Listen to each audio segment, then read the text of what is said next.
សូមស្វាគមន៍មកកាន់ห้องមាសកីឡា Flash You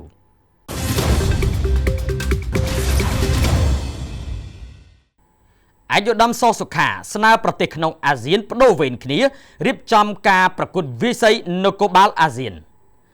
អាយុដំអភិសន្តិបណ្ឌិតសសុខាឧបនាយករដ្ឋមន្ត្រីរដ្ឋមន្ត្រីក្រសួងមហាផ្ទៃបានស្នើឲ្យបណ្ដាប្រទេសនានាក្នុងតំបន់អាស៊ានបដូរវេនគ្នា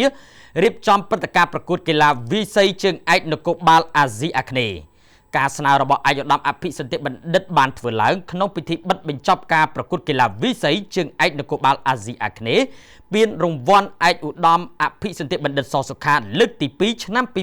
2025ដែលលើកមកធ្វើនៅឆ្នាំ2026អាយុដំអភិសន្តិបណ្ឌិតសសុខាថ្លែងថាការប្រកួតកីឡាវិស័យនេះគឺរាជរដ្ឋាភិបាលបានឯកភាពជាគោលការណ៍អនុញ្ញាតឲ្យអគ្គលេខាធិការដ្ឋាននៃក្រមប្រឹក្សាកីឡាក្រសួងមហាផ្ទៃរៀបចំការប្រកួតដែលមានប្រតិភូអត្តពលិកជានគរបាលមកពី5ប្រទេសដូចជាម្ចាស់ផ្ទះកម្ពុជាឥណ្ឌូនេស៊ីឡាវទីម៉ូខាងកើតនិងប្រទេសវៀតណាមឆ្នាំបន្ទាប់អាយុដំស្នើបណ្ដាប្រទេសនានាក្នុងតំបន់អាស៊ានរៀបចំព្រឹត្តិការណ៍ប្រកួតនេះឡើងដោយបដូរវេនគ្នាម្ដង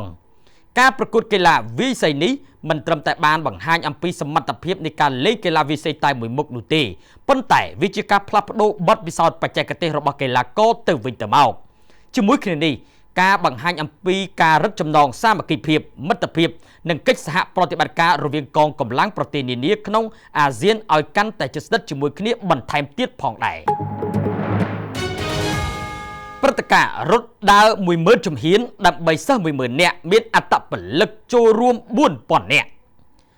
ព្រឹត្តិការណ៍រត់ដើរ 10000 ជំហានដើម្បីសិស្ស 10000 នាក់លើកកម្ពស់នៃការអាននិងសារមន្ទីរសសរោនៅកោះពេជ្រមានកីឡាករកីឡាការិនីចូលរួមរត់យ៉ាងរីករាយប្រមាណ 4000 នាក់ដោយទទួលបានការអញ្ជើញចូលរួមពីអាយុដំបណ្ឌិតសភិចាហុងជួននរុនឧបនាយករដ្ឋមន្ត្រីក្រសួងអប់រំយុវជននិងកីឡាអាយុដំវត្តចម្រើនរដ្ឋលេខាធិការក្រសួងអប់រំនិងជាអគ្គលេខាធិការ NOCC លើកឡើងថាកម្មវិធីរត់នេះជារបត់ថ្មីមួយដើម្បីគ្រប់គ្រងទៅដល់យុទ្ធនាការផ្សព្វផ្សាយដំបូងបង្អស់នៅកម្ពុជាក្រោមការគ្រប់គ្រងយ៉ាងខ្លាំងពីក្រសួងអប់រំព្រឹត្តិការណ៍រត់ប្រណាំងកម្សាន្តនេះគឺជាគោលការណ៍គ្រឹះក្នុងការលើកកម្ពស់សុខុមាលភាពរបស់ប្រជាពលរដ្ឋនៅភ្នំពេញនិងថ្ងៃអនាគតនឹងបន្តធ្វើនៅតាមបណ្ដាខេត្តទៀត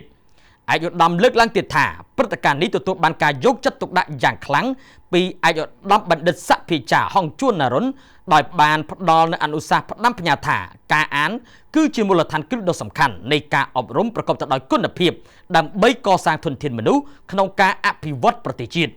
យុទ្ធនាការនេះឆ្លុះបញ្ចាំងពីចក្ខុវិស័យរួមដ៏សំខាន់នៃឥទ្ធិពលជាវិជ្ជមានក្នុងគោលដៅអភិវឌ្ឍធនធានមនុស្សសង្គមជាតិសុខភាពមិត្តភាពសាមគ្គីភាពរបស់ប្រជាជនតាមរយៈកីឡានិងលើកកម្ពស់នៃការអានSoccer League រដូវកាលថ្មីឆ្នាំ2026មាន64ក្រុមចូលរួមលើសពីការរំពឹងទុកព្រឹត្តិការណ៍ប្រកួត Battle Soccer League លើកទី9ឆ្នាំ2026មាន64ក្រុមចូលរួមក្នុងនោះមានក្រុមនារី8ក្រុមនិងបុរស56ក្រុមដោយក្រុងបើកការប្រកួតជាផ្លូវការនាថ្ងៃទី6ខែមិថុនានៅកីឡដ្ឋានវិសាខាក្នុងសន្និសីទសារព័ត៌មាននិងចាប់ឆ្នោតចែកពូលអាយុដំខៀវភិរិទ្ធប្រធានគណៈកម្មការប្រតិបត្តិរៀបចំការប្រកួតតំណាងអាយុដំអភិសន្តិបណ្ឌិតសសុខាប្រធានគណៈកម្មការពានសុខលិកលើកឡើងថា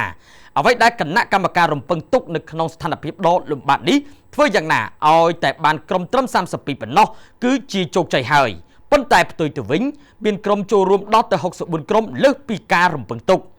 អាយុដំខៀវភិរិទ្ធបន្តថាសុខលិកមិនត្រឹមតែជាវេទិកាសម្រាប់កីឡាករមកពីគ្រប់ស្ថាប័នរដ្ឋឯកជនរាជធានីខេត្តបានបញ្ចេញសមត្ថភាពនៅលើទីលានប្រកបទៅដោយតម្លាភាពប៉ុណ្ណោះទេប៉ុន្តែសុខលិកថែមទាំងជាព្រឹត្តិការណ៍មួយដែលរួមចំណែកជាមួយនឹងរដ្ឋាភិបាលក្នុងការបំផុសចលនាសាមគ្គីភាពរឹតចំណងមិត្តភាពរបស់យុវជនទូទាំងប្រទេសជាពិសេសដើម្បីបង្កើតធនធានមនុស្សក្នុងវិស័យបាល់ទាត់កម្ពុជាឲ្យកាន់តែរីកចម្រើននិងរឹងមាំដើម្បីជាឋានៈឆ្ពោះទៅកាន់ឋានៈជាតិនិងអន្តរជាតិក្រោមពាក្យស្លោកស្មារតីសាមគ្គីភាពផងដែរ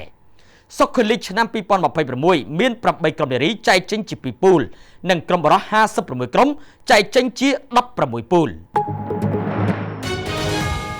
មនុស្សរាប់រយនាក់ត្រូវបានចាប់ខ្លួននៅឯទីក្រុងប៉ារីសបន្ទាប់ពីការប៉ះទង្គិចគ្នាដោយហិង្សាខណៈដែលក្លឹបប៉ារីស Saint-Germain ឈ្នះជើងឯក UEFA Champions League មនុស្សយ៉ាងហោចណាស់